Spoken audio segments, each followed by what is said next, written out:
avec quoi est-il composé? Une question immédiate. Parce que quand on dit vous séparez le multiple de l'un, on peut dire, bon, les multiplicités ne forment pas une unité, il n'y a pas l'un transcendant divin qui garantit tout ça, mais le multiple est composé avec quoi, hein?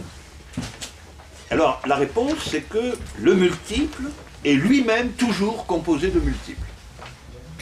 C'est-à-dire, les éléments d'une multiplicité sont des multiplicités. Alors on dira, mais ça s'arrête jamais, hein? La réponse est, quand ça s'arrête, c'est que c'est vide. Ça ne s'arrête pas sur l'un, mais sur le vide. Autrement dit, il n'y a pas d'unité constitutive des multiplicités. Les multiples sont faits avec du multiple jusqu'au moment où il n'y a plus rien, où on est dans le multiple de rien. Par conséquent, on peut aussi bien dire que l'être est multiplicité pure, ou dire aussi que l'être est vide, selon qu'on considère la composition de l'être ou son fondement insaisissable. Il en résulte que la théorie de l'être, l'ontologie, va être une théorie du multiple, une théorie de l'infini et une théorie du vide. Les trois composantes essentielles de la théorie de l'être seront le vide, le multiple et l'infini. Voilà. Et c'est la raison pour laquelle je soutiens, j'essaie de prouver que l'ontologie, finalement, n'est rien d'autre que la mathématique. Et que la mathématique est très précisément la science de l'être en tant qu'être.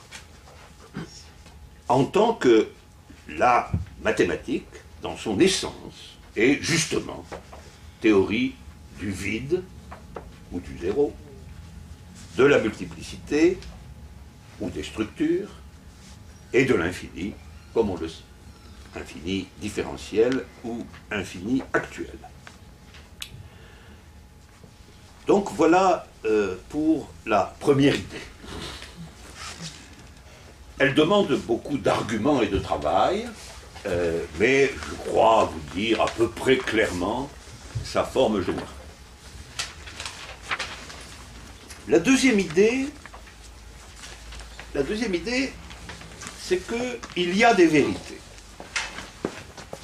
Je la donne sous sa forme la plus simple.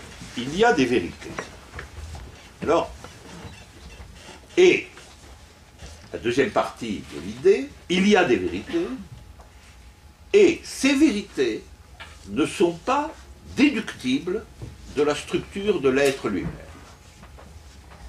On constate qu'il y a des vérités, la pensée peut constater qu'il y a des vérités, mais elle constatera aussi en même temps qu'on ne peut pas tirer l'existence effective des vérités de la simple considération de l'être en tant qu'être. L'être en tant qu'être est composé de multiplicités, et ces multiplicités, si on les considère en elles-mêmes, ne sont pas productrices de vérité. Les vérités, y compris les vérités concernant l'être, vous ne pouvez pas les tirer, les faire venir, les faire arriver à partir de l'être lui-même. En réalité, les multiplicités sont, à cet égard, indifférentes. Elles sont indifférentes à la question du vrai et du faux.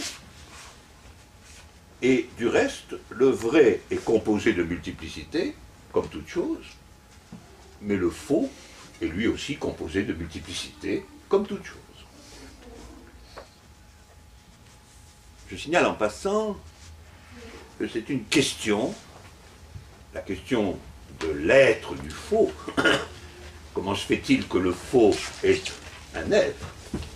C'est une question qui a beaucoup tourmenté Platon. Et en particulier le dialogue Le Sophiste, est consacré entièrement à cette question, à la question de comment se fait-il que le faux ait un certain être. Je reprends cette idée. En vérité, l'être lui-même n'est garant ni du vrai ni du faux.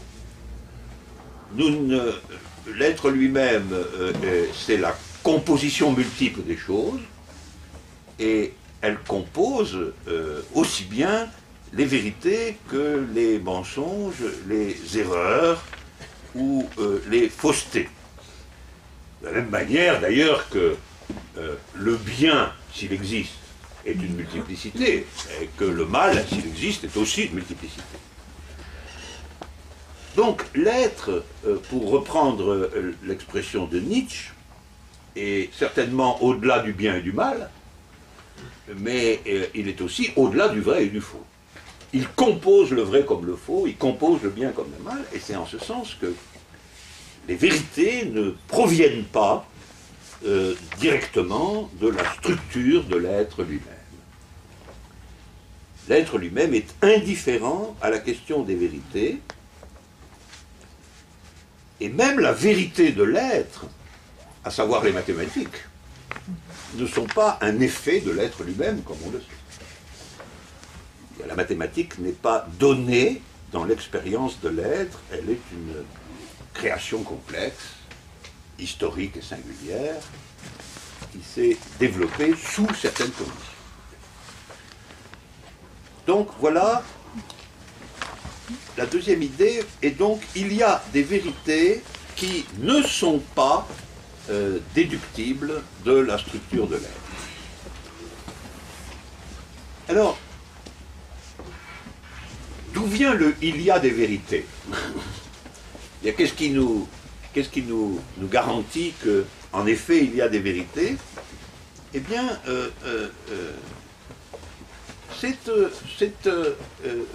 c'est au choix une constatation ou un axiome.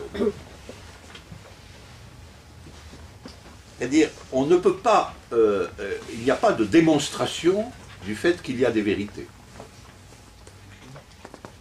Parce que s'il y avait une démonstration du fait qu'il y a des vérités, il y aurait une vérité de la vérité.